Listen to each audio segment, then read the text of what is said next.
budget intro, folks. Tutorial. Gonna do some MIDI color scheme stuff. SDBox. Shameless self-plug. EP coming out March on Foundation Series. Go and check out the Bandcamp. Yeah, it's going to be wicked. Anyway, let's get to it. Alright, so here we are.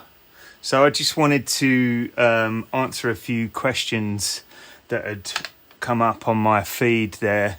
And, you know, excuse this is a budget, a new budget format I'm going to try. Because I just haven't had time to do anything. And the editing just takes forever. Especially with my little old MacBook over here, which is, I mean, the heat over here has been unbelievable. That's the main reason I haven't been able to do any videos, because this little garage conversion that is my studio, it just can't cope in the high 30s heat that we've been getting over here. So I thought I'd try this little budget format. Like I said, I just wanted to jump in and answer a few questions out of courtesy that have come in regarding OCTAMED. As you saw there at the beginning, there was a MIDI question, there was a color question, color scheme question, and someone else asked about the where I'm loading the files from, which is this really awesome device here from amigastore.eu. Really helpful crew. So yeah, we're going to cover those things. So look, this is a session that I started in the late hours last night. It's just a remix that I'm doing, very early days. I've just got some breaks in at the moment, but let's first address the color scheme. All right, it's, if you know your way around OCTAMED, you'll have seen this. These buttons here up in this little corner on this panel will kind of take you to different windows or menus. So this MISC tool up here, I'm on synth, right? See, look, I'm synth at the bottom. Let's go back to the block view there. This is where you change your colors, right? It's really simple. You just drag these things around and it changes. Super easy, right? Just do what you want, whatever you fancy. Whatever one of these buttons you select here, it's going to change that particular color on the screen. So, you know, you can go crazy with this. I mean, so much so that you can't even see what you're doing. Fortunately, you can change it back just by hitting reset. All right, that's that. Okay, pretty simple. Let's talk about MIDI, and then we'll talk about the SDBox. So first, MIDI. Someone asked about MIDI. You should check out, Busy Bee's got a great video talking about this, but it's much like any other sequencer, right? And if you know your way around MIDI, you're gonna know how that works. But in terms of the Amiga interface here, there's this button here. All right, that's your MIDI button. You got to have your MIDI active, of course. If that's off, it's not going to do anything. Yeah, nothing. But as soon as your MIDI's active, I'm just playing on the keyboard down here. Yeah, that's you. So you need to, these are your MIDI channels. Now I've got my whole rig set up really crudely, and everything's just chained. So yeah, it goes into one, out of another, into one, out of another. And I basically, on your device, say here, you see I've selected MIDI channel 8. All right, so on my I'm gonna just hook you out here and bring you down to the S950. All right, here we are at the S950. So on your, wait, let's try and hold this so it's not super shaky. On your machine, whatever it is, whether it be your synth or your sampler or whatever, you need to set the same MIDI channel, right? So on the S950, it's a matter of going to the second to last page, all right? And you see I'm on MIDI channel 8, All right, so MIDI channel 8, MIDI active, MIDI channel 8. All right, now let's go around the back of the Amiga.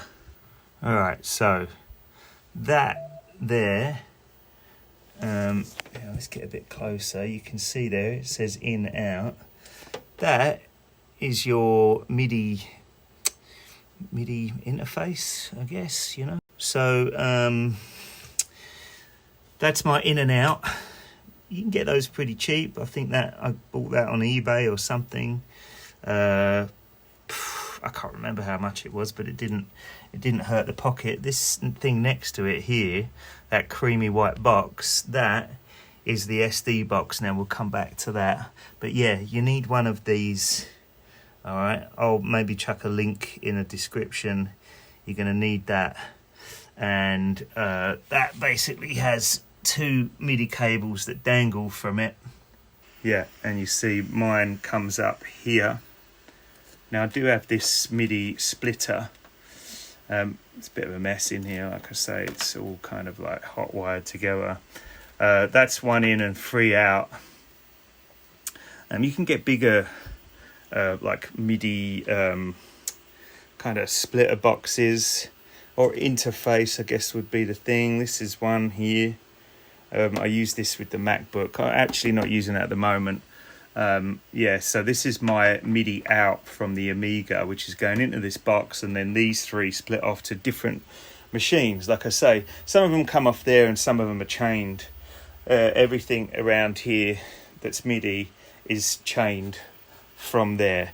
I mean, the cool thing for me is I've got a few different sequencers, so whatever one I want to use, I can just bang it in there. You can get a MIDI switch that will just, yeah, you can switch across and select a different MIDI input. But yeah, hopefully that explains that. Just to recap, you're going to need your MIDI in and out, you know, patch interface for your Amiga. I'll put a link in the description. Once you've got that hooked up, it goes to the in of your MIDI instrument, and then in terms of up here, you need to have your MIDI active. You go to your MIDI button there, MIDI active, and select your channel. Make sure you set the same channel on your machine, and then the other thing is you've got to work out where your octaves are. Maybe you use a MIDI keyboard, you can do that.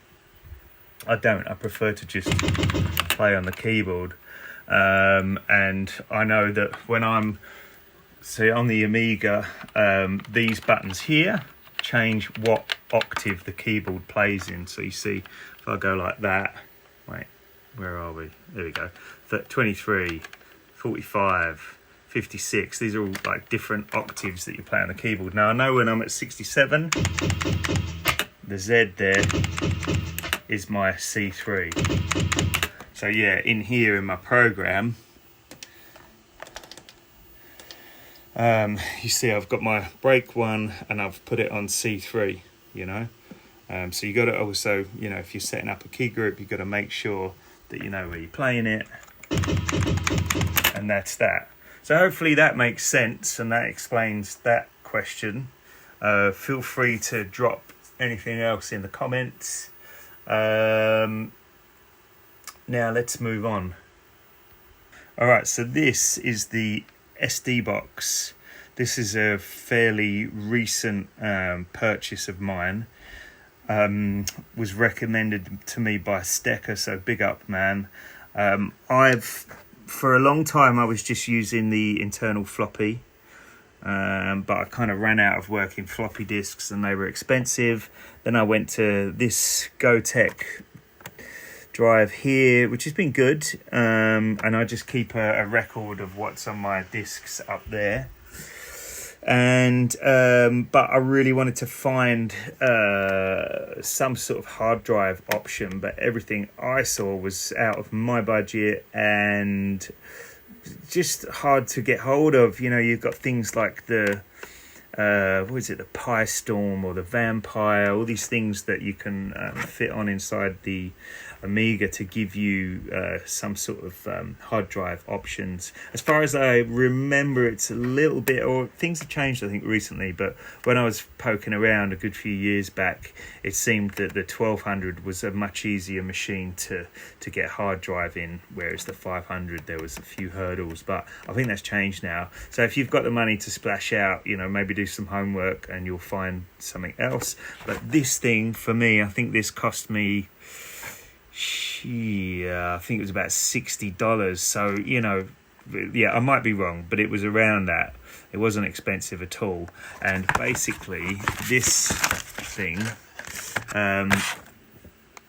yeah, it fits onto one of the ports there around the back of the Amiga. Yeah, so I had a little bit of, basically, in a nutshell, this thing fits on the back. You put an SD card in it, and then you can just put files on the SD card, and the Amiga, I'll go up to files here, SDBox, yeah, that's everything that's on there. So yeah, there's just a little micro SD that goes in the back. And yeah, what do I want to say here? So yeah, I had a little bit of trouble, like you can see it here. Let me just make this a bit smaller. You can see there, that's the SD box. Now, I really had very little time and struggled to, I just struggled to get it going. Like the instructions that I found didn't really work for me. I tried to, I can't remember, it's a while back now, but it just wasn't working. So I wrote to the guys at Amiga Store, and they offered to just embed it on my OCTAMED disk image. I sent them my Workbench disk image and my OCTAMED disk image, and they chucked it on there. Look, I don't know how simple or how hard that was, but I tried a few things and I struggled, and I just didn't have time.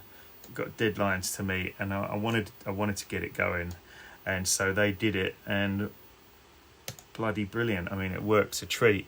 So it takes a minute when you're booting up to sort of find it, and like, you know, say 1 minute while it's booting up, you'll be sitting waiting for the next screen to come. But yeah, once it's there, it's great, you know. Like, I've just loaded it up with a bunch of files, and now rather than saving files to the GoTech, like songs, mods to the GoTech, I just save them straight to the SD box. It's great. Love it. So yeah, I don't know if there's any, like I say, if there's any other questions, just hit me up.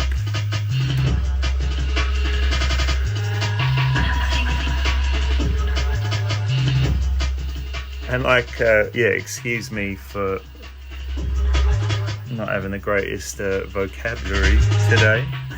Had a late one last night in the studio, finishing another track, getting this one started.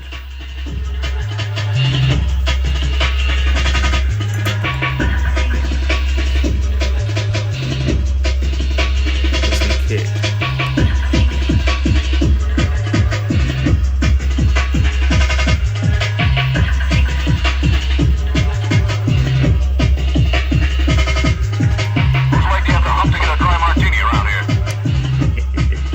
Yeah, hit me up if you got any questions, alright?